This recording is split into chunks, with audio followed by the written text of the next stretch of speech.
नमस्कार मैत्रिणींनो, सुगरण अलिबागची या चॅनलमध्ये तुमचं खूप खूप स्वागत आहे। चला तर मग आज आपण बनवूया फिश एग म्हणजेच माशाची गाभोळी। ही रेसिपी या व्हिडिओमध्ये आपण तयार करणार आहोत। इथे तुम्ही पाहू शकता हा केवढा मोठा फिश आहे। या फिश मधलीच आपण गाभोळी बनवणार आहोत।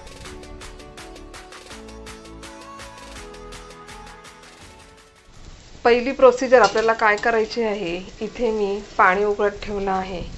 या पाण्यामध्ये आपण मीठ आणि हळद घालणार आहोत। पाव चमचा मी यामध्ये मीठ घालत आहे आणि पाव चमचा हळद घालत आहे।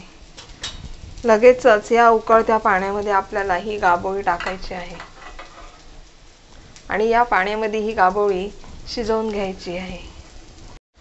10 मिनिट या पाण्यामध्ये आपण ही गाभोळी शिजवून घेणार आहोत। त्यावर हे झाकण ठेवून देऊयात। फास्ट फ्लेमवर 10 मिनिट झाकण ठेवून आपण हे फिशचं अंड उकडत लावलं होतं। आता हे अंड व्यवस्थितपणे बॉईल झालं आहे। हे अंड आपण या पाण्यातून काढून घ्यायचं आहे।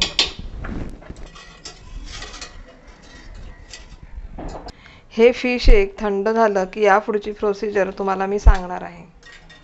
गाभोळी आता थंड झाली आहे।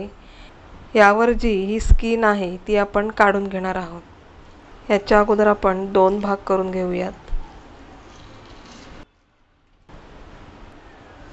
याच्या आपण आता छोटे छोटे काप करून घेणार आहोत। आता या फिश एगची आपण रेसिपी तयार करणार आहोत। इथे मी तेल गरम करीत ठेवलं आहे। तेल गरम झाले की त्यामध्ये आपण लसूण घालणार आहोत, मिरची घालणार आहोत, कट करून घेतलेली मिरची घालणार आहोत, बारीक कट करून घेतलेला कांदा घालायचा आहे। यामध्ये आपण 1 टीस्पून आलं लसूण कोथिंबीरची पेस्ट घालणार आहोत। बारीक कट करून घेतलेला टोमॅटो, यामध्ये घालूयात पाव टीस्पून हिंग, पाव टीस्पून हळद,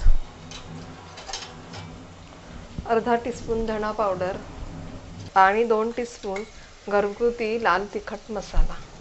मसाला तुमच्या आवडीनुसार घाला। यामध्ये फिश एग घालूयात।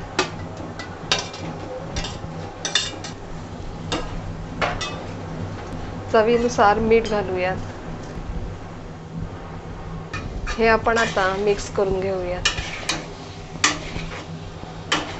ताटामध्ये पाणी ओतून 5 मिनिट स्लो फ्लेमवर आपण याला एक वाफ घेऊयात।